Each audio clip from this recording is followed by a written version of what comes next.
as you're aware, I've given an update on the flood situation in New South Wales this morning, and I want to stress that our thoughts and empathy and our support is first and foremost to all of the people across the state who have either been evacuated, who are in fear of their safety or fear of losing their homes, and I want to stress that from the outset.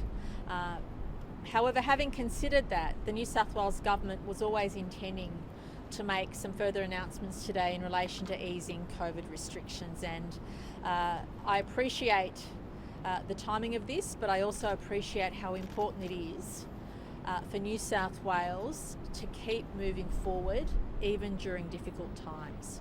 These are difficult times. The unprecedented catastrophic weather conditions, coupled with dealing with a pandemic off the back of a deep drought and off the back of the catastrophic bushfire season, has meant it's been a difficult time. But a number of things have been learned during the last 18 months, 2 years in our state, and one of them is that at every opportunity, with empathy and with compassion, you need to keep moving forward. And that's why today I'm pleased to announce the New South Wales Government will be easing restrictions. There will no longer be any caps on weddings and funerals. You will be able to dance and sing in any environment, including places of worship. You'll be able to have as many people in your home as you can. And for those of you fortunate to have large homes, if you have more than 100 people, you must make sure that all of them are registered electronically so we have a record of who they are. And in terms of mask wearing, it will no longer be mandatory in any setting, including public transport, although we do recommend it where you can't guarantee social distancing. We appreciate many more people will be catching public transport, and whilst masks are not compulsory, it is our strongest advice that if you feel you're on a service which is during the peak hour where you can't maintain social distancing, we strongly recommend you wear a mask. But masks will not be required to be mandatory in any setting unless or I should say, we strongly recommend you wear it, but they won't be mandatory in any setting, including public transport. Can I also stress the following?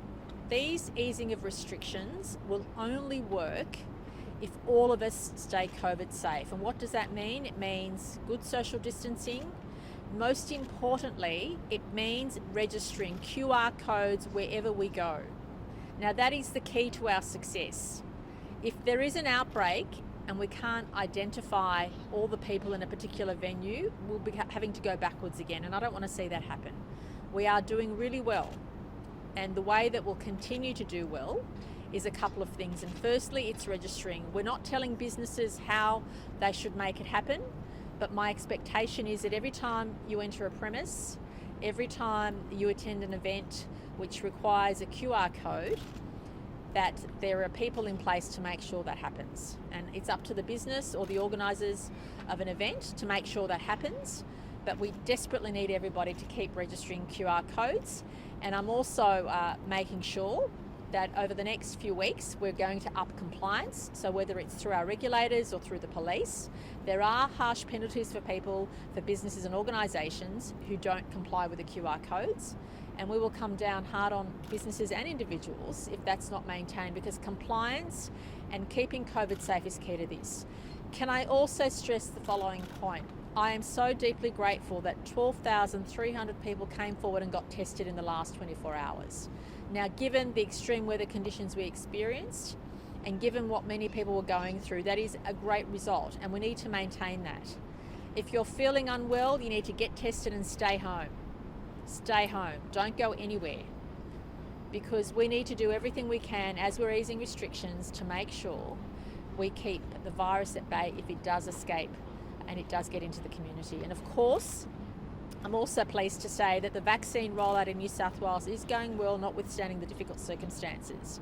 I now received an update this morning that 100% of all of our quarantine workers have at least had their first shot, and many are now getting their second shot of the Pfizer vaccine, and that is great news.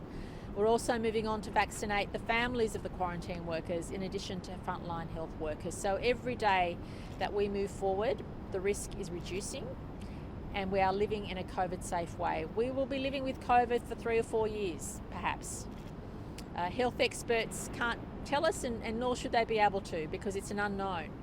But we need to find a safe way of living with COVID whilst we maintain our freedoms and our ability to work and get work, and that is really critical. And I want to thank everybody in that process.